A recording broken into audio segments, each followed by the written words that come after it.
शुरू करता हूँ अल्लाह के पाक नाम से जो बड़ा मेहरबान निहायत रहम करने वाला है। दोस्तों, आज हम आपको एक बदकार औरत का किस्सा सुनाएंगे जिसे बहाना करके दफन किया जाने लगा। तो ऐसा क्या माजरा पेश आया कि तमाम लोग थर थर कांपने लगे। ये वाकया मुकम्मल जानने के लिए हमारी आज की इस वीडियो को आखिर तक जरूर देखिएगा, और अगर आप हमारे चैनल पर पहली बार आए हैं तो हमारे चैनल को सब्सक्राइब करते हुए साथ मौजूद बेल आइकन को भी दबा दें ताकि हमारी आने वाली न्यू वीडियो का नोटिफिकेशन आपको मिलता रहे। और इस वीडियो को अपने दोस्तों के साथ शेयर करना ना भूलें। चलते हैं वाकये की जानिब। दोस्तों, ये वाकया अफ्रीका के एक मुस्लिम ममालिक में पेश आया जहाँ एक बदकार औरत रहती थी। ये औरत शहर के तमाम ताकतवर अफराद के लिए अपनी खिदमत सर अंजाम देती, यानी बिस्तर गर्म करने की बात ये औरत रईसजादों के घर में अक्सर पाई जाती। यही वजह थी कि कोई भी शख्स इसके खिलाफ कार्रवाई नहीं करता था। जहाँ इस औरत में कई खामियां मौजूद थी,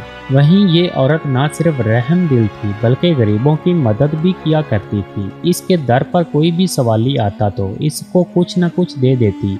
एक बार ऐसा हुआ कि एक बुजुर्ग आदमी ने इस बदकार औरत के घर पर दस्तक दी और खाने का सवाल किया। तो इस बदकार औरत ने बुजुर्ग की आवाज़ सुनी तो इन्हें अंदर बुलाकर मुख्तलिफ किस्म के खाने पेश किए। ये देखकर बुजुर्ग भी हैरान रह गया और उन्होंने बदकार औरत को देखकर कहा, ए खतून, तुम किसी अच्छे घराने की मालूम होती हो। जिस पर वो औरत बोली, नहीं बाबा, मैं तो गुनाहों की एक ऐसी दलदल में फंस चुकी हूँ जिससे चाहकर भी नहीं निकल सकती। मैं वो बदबख्त औरत हूँ जिसके जिस्म से शहर भर के अमीरजादे खेलते हैं, और यही मेरी पहचान है कि मैं एक जिस्म फरोश औरत हूँ। दोस्तों, ये सुनना था कि बुजुर्ग बोले, बेटा, मैंने तुम्हारी आंखों में नदामत देख ली। मेरा रब तुम्हें हदायत अता करेगा और तुम्हें आसान मौत दे। बदकार औरत ने बुजुर्ग के मुंह से ये सुना तो इसका दिल दहल गया, दुनिया ही बदल कर रह गई और कुदरत ने इसे हदायत बख्श दी। इस बदकार औरत ने बुजुर्ग से वादा किया कि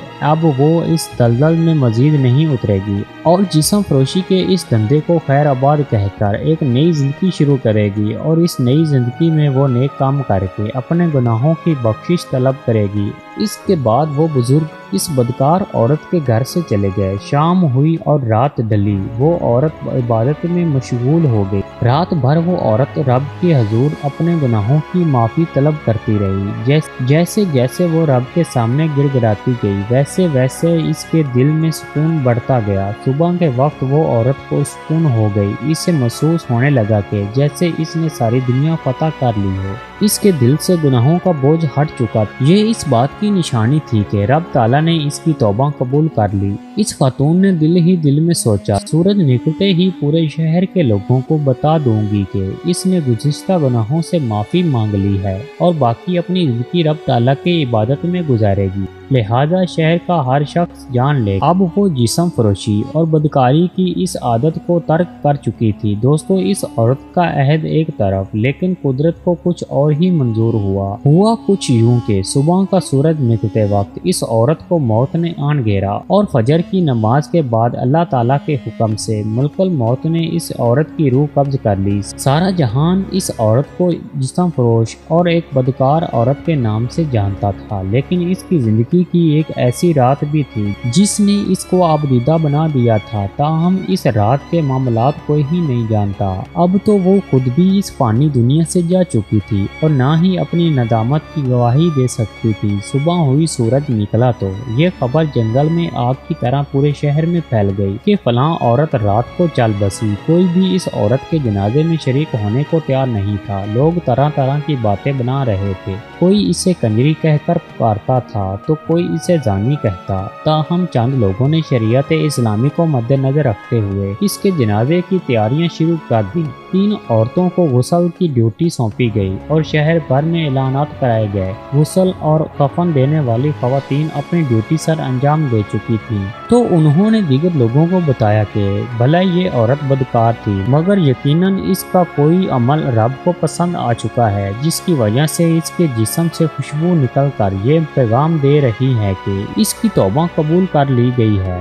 इस्लाम में ज़िना से बचने के लिए कुरान की हदायत ये है कि मुसलमान मर्दों से कहो अपनी निगाहों को नीची रखें और अपनी शर्मगाहों की हिफाजत करें, यही उनकी पाकीज़गी है। एक बार हजूर सल्लल्लाहु अलैहि वसल्लम ने फरमाया, عورتوں پر اچانک نظر پڑ جانے کے بارے میں پوچھا گیا تو آپ صلی اللہ علیہ وآلہ وسلم نے فرمایا، اپنی نظریں پھیر لو، بدکاری زنا کی پہلی سیڑھی ہے۔ ہر مرد اور عورت اگر اللہ تعالیٰ کی اور نبی پاک صلی اللہ علیہ وآلہ وسلم کی اس حدیث پر عمل کرے تو انشاءاللہ گناہوں سے یعنی حرام کام نہ ہوں گے۔ اللہ تعالیٰ ہمیں سیدھے راستے پر چلنے کی توفیق دے، آمین ثم آمین۔